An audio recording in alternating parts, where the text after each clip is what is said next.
যুক্তরাষ্ট্রের সাথে বাণিজ্য চুক্তিতে চরমভাবে বৈষম্যের শিকার হয়েছে বাংলাদেশ। এই চুক্তি থেকে সরকারের সরে আসা উচিত। সিপিডি আয়োজিত নতুন সরকারের অর্থনৈতিক এবং সামাজিক খাতে নীতি এবং প্রশাসনিক সিদ্ধান্ত 180 দিন এবং তারপর শীর্ষক ব্রিফিংয়ে এই কথা বলেছেন বক্তারা।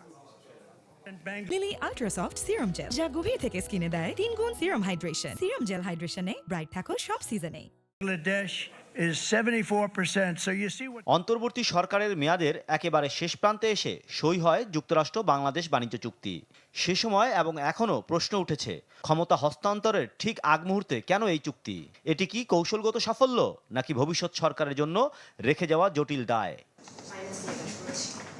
Centre for policy dialogue CPD যুক্তরাষ্ট্রের সঙ্গে সই হওয়া বাণিজ্য চুক্তিকে দেখছে বাংলাদেশের জন্য বৈষম্যমূলক হিসেবে। গবেষণা সংস্থাটি মনে করে ওয়াশিংটনের শর্তের বেড়াজালে আটকে গেছে ঢাকা। সিপিডির কার্যালয়ে ব্রিফিংয়ে সংস্থাটির গবেষণা পরিচালক ডক্টর খন্দকার গোলাম মোয়াজ্জেম বলেন, এই চুক্তি থেকে নতুন সরকারের সরে আসা উচিত। একটি শর্তাধীন একটি চুক্তির ভিতরে ঢুকে যাবে, যা বাংলাদেশের স্বল্পোন্নত দেশ থেকে বেরিয়ে যাবার প্রক্রিয়াকে বড়ভাবে ব্যাহত করতে পারে। এই আলোকে আমরা মনে করি যে সরকারের উচিত এই চুক্তি থেকে সরে আসা। প্রশ্ন করা হয় ব্যবসায়ী পরিবেশ উন্নয়ন, সরকারের চ্যালেঞ্জ, অবকাঠামো, মানব সম্পদ উন্নয়ন নিয়েও। জবাবে দুর্নীতিকে বড় সমস্যা হিসেবে চিহ্নিত করেন তিনি। দাবি করেন বিএনপি নির্বাচনী ইশতেহারের ঘোষণা অনুযায়ী দুর্নীতি বন্ধে ন্যায়পাল নিয়োগের।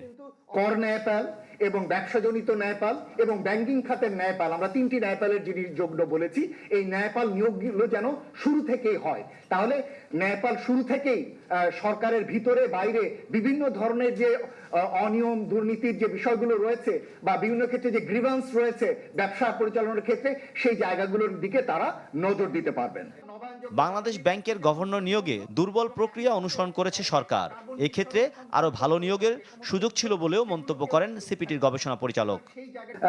উনি থাকলে এই সরকারের জন্য অন্তত সংস্কারের জায়গাগুলোতে ভালো হতো।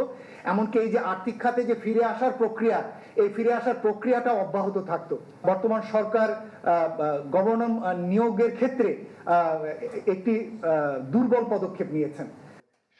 এছাড়া জ্বালানি সমস্যার সমাধানে কয়লা থেকে বিদ্যুৎ উৎপাদনে সরকারের সরে আসা উচিত বলেও মন্তব্য করেন ডক্টর মোয়াজ্জেম।